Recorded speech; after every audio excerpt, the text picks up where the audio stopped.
Welcome to The Explainer.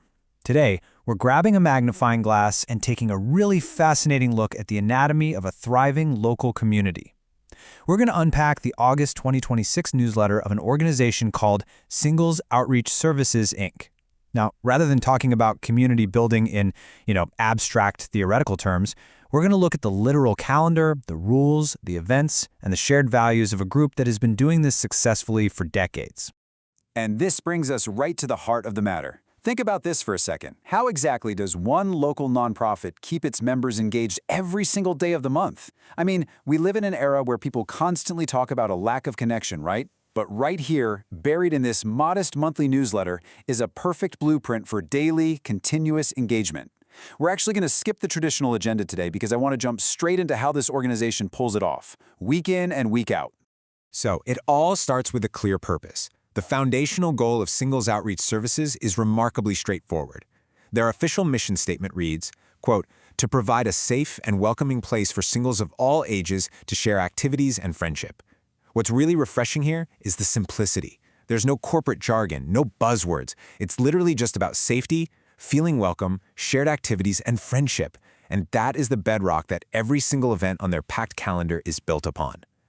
And listen, this isn't some flash-in-the-pan startup experiment. Singles Outreach Services is a New York State nonprofit that was established all the way back in 1985. For decades, they've been operating out of the Hanover Square building in Albany, complete with their very own community room. Having a physical anchor, a dedicated space that members know they can return to year after year, gives this organization a really rich, tangible history. They have an executive director, a board of officers, and a deeply established presence that just grounds the whole operation. Okay, so the crucial point here is accessibility.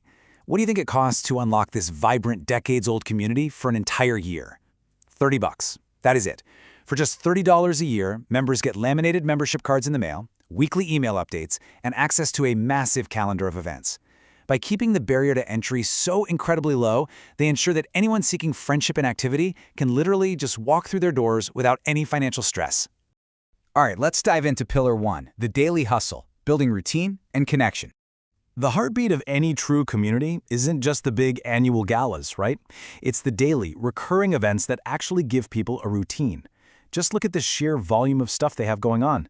Every Monday at 6:30 p.m., there's a peer support group focused on shared concerns and confidentiality. Wednesdays are for morning outdoors groups and evening bowling over in Schenectady. Thursdays feature noon Mahang games. Sundays are packed with 10 a.m. outdoor tennis, a 2 p.m. shared-ish dinner, and board games at 4. They've successfully created a completely reliable third space outside of work and home. If a member is feeling lonely on any given day, they know exactly where they can go to find a friendly face. But they also inject a ton of personality into their programming. Every Tuesday, they host something called Real-World Discussions, and the topics for August are just wonderfully specific. You have the lighthearted ones like Ice Cream hosted by Joan and I Highly Recommend by Maria, but then you have incredibly human, provocative topics like Bad Choices Make Good Stories hosted by Dave C., or a deep dive into betrayal. This isn't just superficial mingling. They are actively facilitating environments where people can share real stories, laugh, and connect on a much deeper emotional level. These daily events build perfectly into their evening social anchors. Now, it's one thing to have events. It's another to make them consistently affordable. They have 7 p.m. game nights throughout the month for just $4 to $6. Friday dinners are hosted at different local spots every week, places like the Blue Ribbon Restaurant or Metro 7 Diner. And the Wednesday bowling is just $6, and yes, that includes 3 games and the shoes. These are highly accessible, low-pressure anchors that keep members coming back week after week, turning casual acquaintances into genuine friends. Moving right along to Pillar 2, learning and looking outward, from fun to purpose. What elevates this community from just a social club to a vital support system is how they balance pure socializing with educational stuff. For instance, right in their community room, they offer highly practical life skills. In August, they have 2 free workshops scheduled with a gentleman named Jerry D. On August 5th, he's covering A Woman's Guide to Social Security, and on the 19th, he's tackling estate planning and misinformation. And I absolutely love the slightly humorous but totally necessary legal disclaimer they explicitly print in the newsletter. Presenter is not an attorney and cannot give legal advice. It's practical, it's cautious, and it's immensely helpful for their members. They also organize these great localized adventures that push people out of their regular routines. They've got a morning carpool planned for a trip to the Saratoga Flat Track on Adirondack Day. They even make sure to warn everyone in the newsletter, with bold underline, by the way, that cash is not accepted at the track, so bring a card. Then there's Annie's Movie Night, which relies purely on donations, where they're screening the Oscar-winning film The Aviator. It just shows a community that actively explores its surrounding culture together. But it's not all just an internal focus. What's really cool is how they look outward. On Sunday, August 9th, they're bringing in a guest speaker, Dr. Anshu Chandra, to talk about the Global Eye Project. This is a US-based 501c3 nonprofit doing some truly vital work. Singles Outreach gives up their prime Sunday afternoon spot just to let their members learn about these global philanthropic efforts. And the scale of what they are learning about is absolutely staggering. 136,000. That is the massive number of free, high-quality eye exams that the Global Eye Project has provided in rural Haiti since they opened their full-time clinic back in 2015. That effort translates directly into this figure right here, 15,000. That is how many patients this team reaches annually in the remote region of Fond-des-Blancs. Dr. Chandra actually started volunteering in 2010 to help communities where children were struggling in school and adults couldn't work simply because they didn't have access to basic eye care. So, the whole point of this presentation is sharing a mission that goes way beyond just charity. It's about sustainability. The Global Eye Project is out there in rural Haiti actively preventing blindness, treating eye disease, and crucially, training local providers to build care systems that will actually last.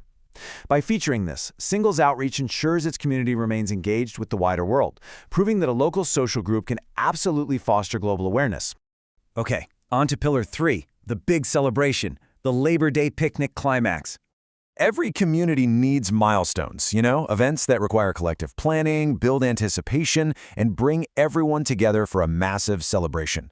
And for this newsletter, that big milestone is staring right at them with a festive banner, the Labor Day Picnic. Scheduled for Monday, September 7th at noon, it's billed as an all-day, rain or shine event, utilizing both their indoor and outdoor spaces. They've booked live music indoors, featuring Don Hyman with an all-new show, they've got raffles planned, and they're even teasing a few surprises. It's the ultimate crescendo of their late summer schedule.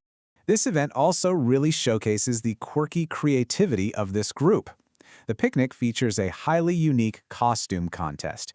Since it's Labor Day, they aren't just having a standard barbecue, they are celebrating workers. Members are actually asked to come dressed up as their own former occupation or their favorite occupation. Just imagine the ice-breaking power of this. You get to walk around and instantly find others who shared your life's work. It's guaranteed to spark some incredible conversations and a whole lot of nostalgia. But organizing a massive community potluck is not for the faint of heart, which leads to my absolute favorite quote from the entire newsletter. In laying out the rules for the picnic, the organizers issue a very stern, yet gently hilarious warning. They note that at the last picnic, people RSVP'd and didn't show up. Quote, "Because of that, we had meat left over. We hope that will not happen again." I mean, you could practically feel the exasperation of the event planner jumping right off the page. Food is expensive, and community trust means actually honoring your RSVP. To prevent another leftover meat tragedy, they instituted this beautifully complex but highly logical pricing matrix. Let's walk through it. If you RSVP by September 4th and bring a dish, it's $10. If you RSVP but don't want to cook, it's $20. But if you blow past the deadline and show up with no RSVP, oh, there's a penalty. It's $15 even if you bring food, and a hefty $25 if you show up unannounced and empty-handed. It is a masterful, super practical way to enforce community responsibility and ensure accurate head counts. And speaking of that food, the share-a-dish rules are equally firm. The organization provides the meat, but your side dish must serve 6 to 8 people. And they make it crystal clear, absolutely no soda or chips. If you want to eat at the community table, you have to bring real quality food. It's strict, sure, but these are the exact kinds of boundaries that ensure a high-quality feast where everyone feels like they've actually contributed something of value. Which brings us to the end of our deep dive. We've seen the daily hustle, the educational outreach, and the meticulous, sometimes humorous planning of a major milestone. Singles Outreach Services shows us that a thriving community is built on structure, accessibility, and shared expectations. So I want to leave you with a final fun thought to consider about your own engagement. If you were attending that September 7th picnic to connect with your local community, what occupation would you dress up as? Think about it and think about how you might step out and engage with the people right in your own backyard. Thanks so much for joining me on this explainer, and we'll catch you next time.